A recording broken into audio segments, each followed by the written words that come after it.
I am coming to you from the wonderful infrared sauna today. I love the sauna. It is truly my happy place. I love being in this hot box. If you want to hear more about that and why I like using it, let me know in the comments. Let me know if you want me to do an episode talking about the infrared sauna. But today I'm going to talk about how BHRT has helped me during perimenopause. Week 7. I think the last video I did was 5 weeks in. I will put it somewhere here so you can go look at that if you haven't already. So there have been some changes. This is why I want to keep talking about this and keep discussing it, is there are a lot of things that I think maybe women experience that they don't know they're experiencing, especially when you start your bioidentical hormone replacement therapy. It's going to take your body a while to adjust to it. Remember, these are hormones that our body has been missing for, it could be a while now. And so it is going to take some time. My doctor said it could take 6 to 9 months for my body to adjust. And I have now had my second menstrual period while being on BHRT. Yes, I still get my menstrual cycle every month. It's still something that always comes. But again, it came a little earlier than normally did. I think it came like a whole week earlier than normal. And it was very different this time around. I think it was a healthier period, but also, again, another reason I want to talk about this. If you're on hormones and you're like experiencing these things, you're like, is anybody else experiencing this stuff? So here was, not that I want to complain, because I'm super, super grateful for being on my hormones. Truly, I am. I would definitely take this over what was happening to me before. So what I experienced this time around with my menstrual cycle was like a 10-day, first of all, it was a 10-day period. A 10-day period. Like, ugh, women don't want to hear that. Like, we're near the end of this, we hope, right? We don't want to be getting 10-day periods. But what I think was happening is the progesterone was in my body, the testosterone was in my body, all these hormones are coming back, and I was trying to regulate my period again. So the period wasn't like a murder scene this time. Nice, that's good. But also I experienced really bad cramping, super bad cramping, but the cramps weren't matching up to what I thought the blood flow would be.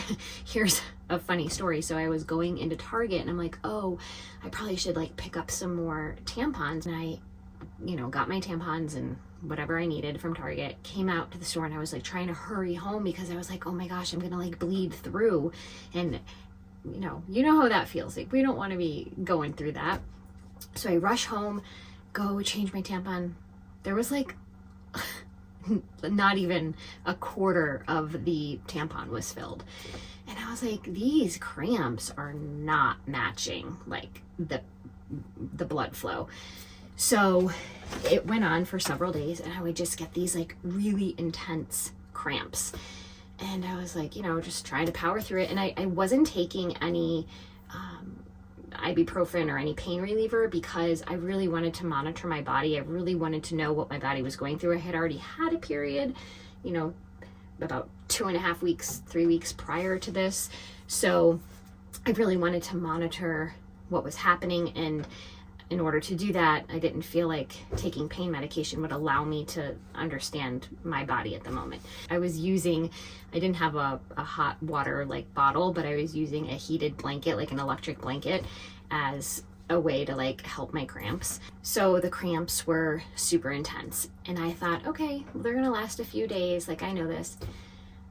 You guys, by like day 6, I was like, when is this going away? And I like finally texted my doctor, because I don't like want to bother my doctor, but she's very open to, me asking questions. So I messaged her and I was like, hey, like I explained like what was going on. And she's like, yeah, it's going to take your body some time to really adjust. And I was like, okay, well, I trust you. All right. She's like, yep, this is completely normal. So it's like, okay, day 8 comes. Still getting cramps. Day 9 comes, still getting cramps. Finally, by the end of day 9, my cramps stopped and the blood flow was just really like, yes, I had to change, you know, tampons. I would say it was like a half flow, but I could tell it was a healthier period. Like it was brighter, it was redder. So I could tell it was a healthier period, but man, those cramps, they are not fun. So if you're experiencing that, or if you've experienced any difference in your period and your menstrual cycle since you've been on hormones, please tell me in the comments. I think this is just a great opportunity. I'm starting to sweat now. This is a great opportunity for women to share their experiences and like talk to each other and make this an open conversation, like with what we're all experiencing. Especially think it's interesting if you're on hormone therapy to talk to each other and be like, okay, what are you experiencing? Like, is this normal? Because sometimes you can be like, wow, is this just me? Am I going crazy? And yeah, there are definitely times where you need to talk to your doctor and make sure. But I think the more we can leave it an open conversation, the more you know, like, hey, someone else is going through this too. It got way too hot in here for my phone and it like emergency shut down. So, you know, other symptoms, I will just say, like, yay for the testosterone and the libido, you know, going through the roof. That is nice. I will say I did apologize to my husband. I'm like, I'm so sorry for like these past several years because it was kind of like, didn't really, you know, I don't know. I don't want to get into much personal information, but, you know, low libido, if you're having low libido as a woman in her 40s, like, it's not normal. And then once your testosterone is getting back up there, like, I promise you, it's good again and you like it. So those have been the changes that I have seen, you know, for the period, but yay for the higher libido. So that's week 7. That's what I can share in week 7. My sauna is almost done. So I'm going to share some other things that I've been doing this week. I really just want to share pieces of my life with you so you can just get to know me a little bit and see what other things that I like to do. All right, I have to just share how I'm feeling, and it's really good. So, like I've been saying, night and day, from not being on bioidentical hormone replacement therapy and then being on bioidentical hormone replacement therapy, I'm seeing changes in all avenues of my life. But for me, like this, am I perfect? No, I'm not perfect. But I feel really good. And here's another PSA I just want to share.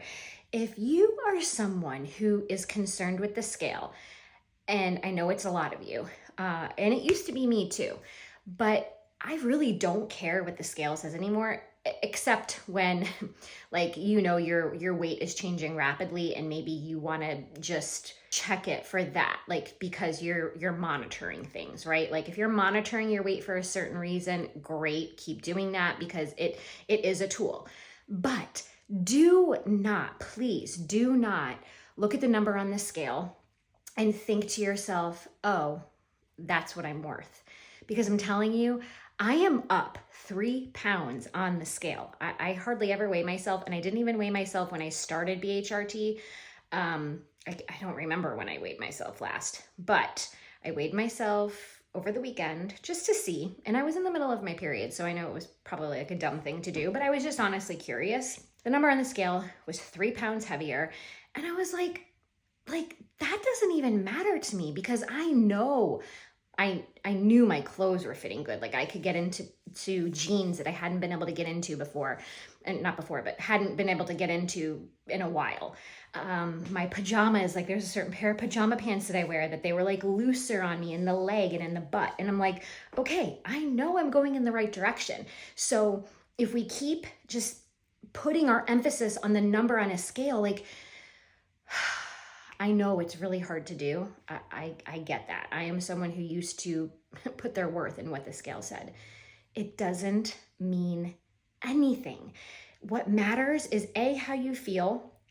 B, are you confident? Are you fitting in your clothes? Like, how are your clothes fitting? Like, do you feel, less bloated? Do you feel less inflamed? All those things matter before that stupid number on the scale. So I just wanted to say that because I think it's really important. I know a lot of women focus on the scale, and it doesn't matter. If I focused on the number on the scale, I would be like letting that mess with me. And I'm like, I know I'm having good results, so let's just go with that.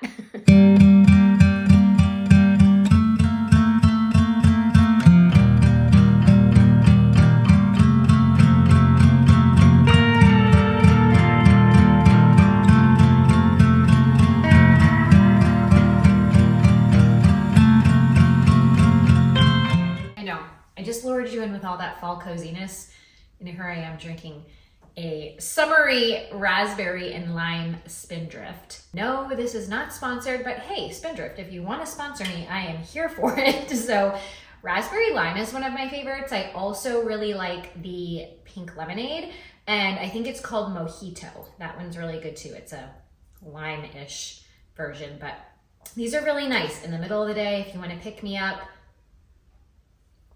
It just has a really nice flavor.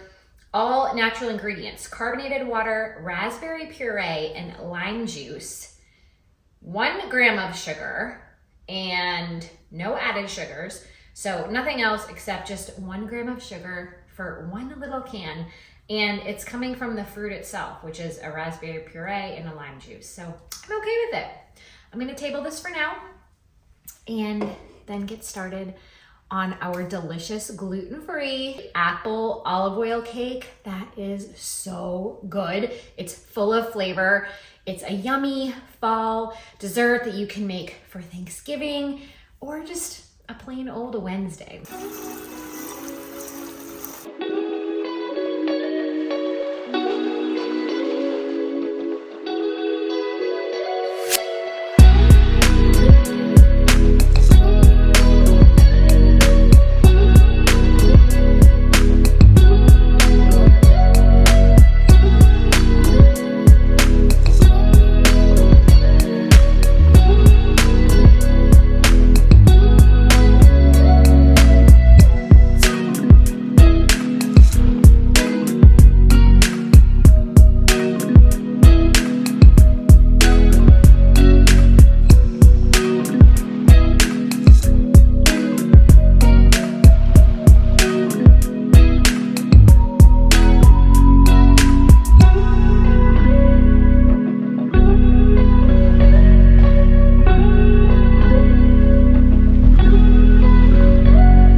It is a bright sunny day, as you can tell, which is fine with me because it is November. So the more the sun shines, the happier I am. I'm going to cook myself some breakfast, and I'm out here, well, I'm in the kitchen, out looking at my garden that we have been able to save, and we have lots of lettuce growing. I think my husband and I are going to try to harvest that this afternoon because it's starting to get a little chilly. Well, really chilly. I think it's like we've had some frosts. We're using this netting. I'm going to show you. So as you can see, we have this netting that we use to cover our garden to help it protect from the frost. And you can get it off of Amazon if you have a garden that you're trying to keep around for a little while longer. We have some fall stuff growing in there. And like I said, today we're going to harvest the lettuce.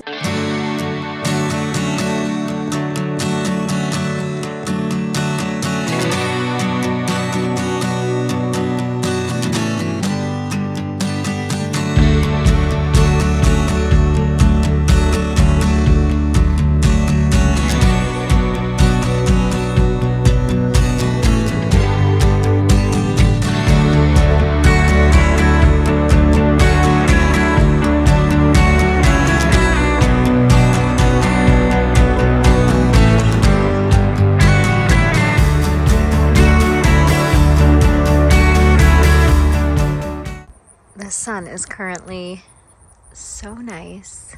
It warmed up to a beautiful 62 degrees today. So I promised you I would come out to the garden and show you what we have. So this here is lettuce seed that we purchased when we were in Italy. I got like 2 pouches of, I don't even remember what it was called, but it's Italian lettuce. And we have a bunch of it. It is beautiful. I told you that my herbs were overgrown and they're bolting. So yeah, they're overgrown. So we also have some Swiss chard here, which is still in its baby stages, but it's growing. We also have some spinach here. Beautiful, beautiful greens. Kale. We do have snow pea pods that are growing up the trellis. They really, really love this temperature. It's like the perfect temperature for snow pea pods. This is actually celery this is organic celery that I purchased from the grocery store. So I already used the celery, and then we stuck it in a glass and let it root, like the bottom. And look, it's regrowing.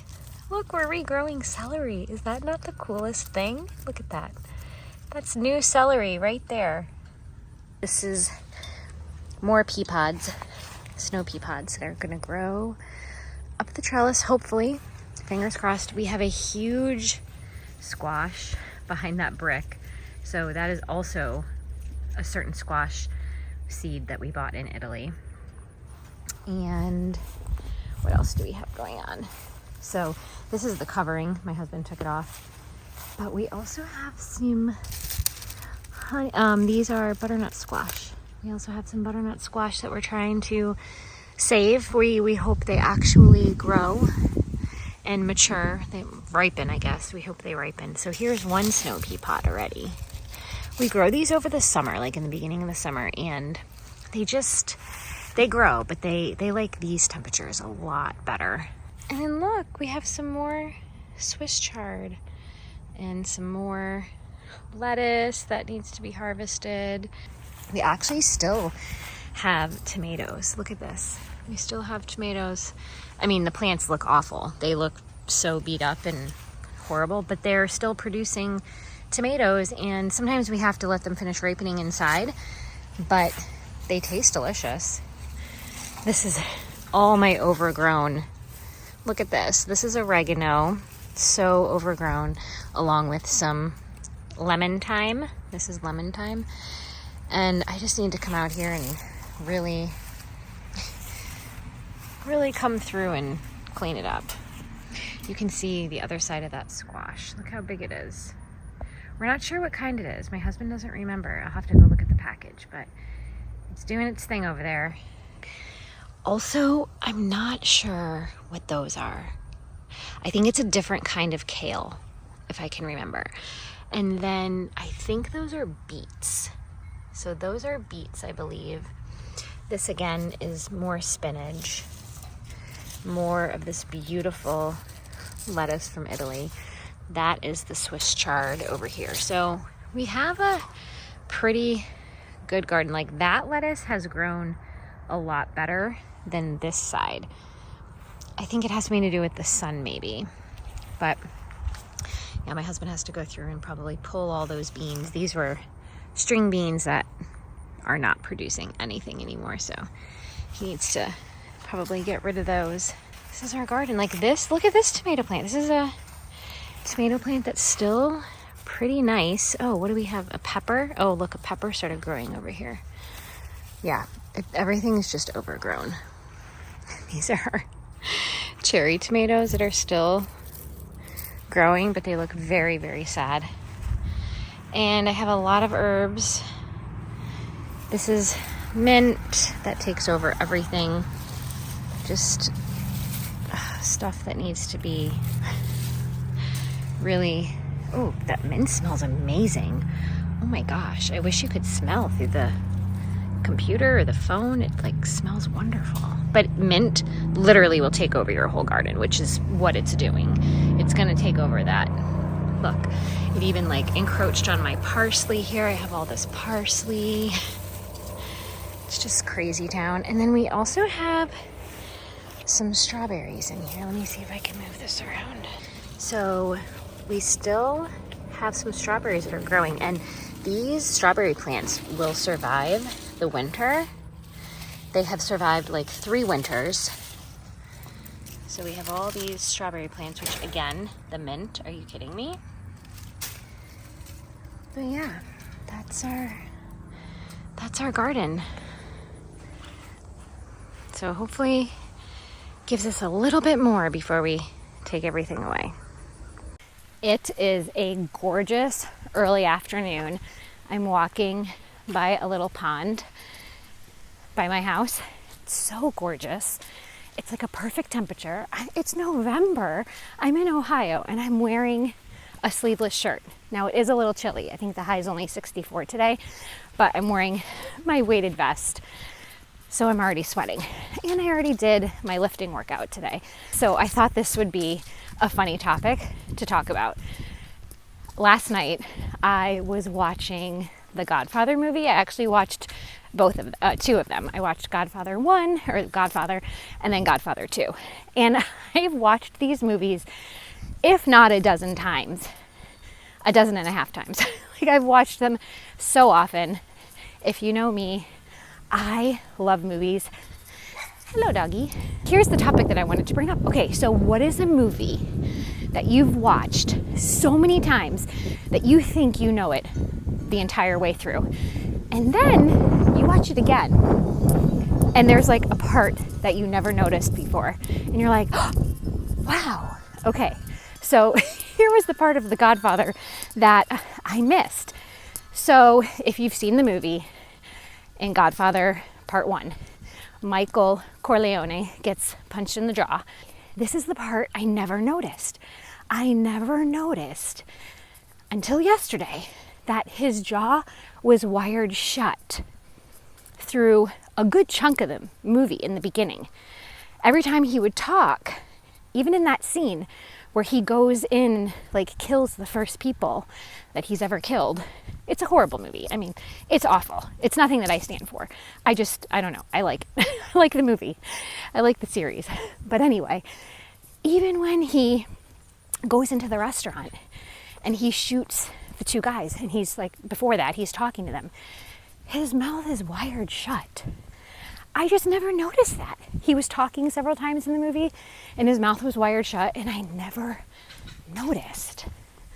I don't know. I'm just really curious. What is that one movie that you've watched so many times, but the next time you watch it, you're like, oh, I never knew that. I never noticed that.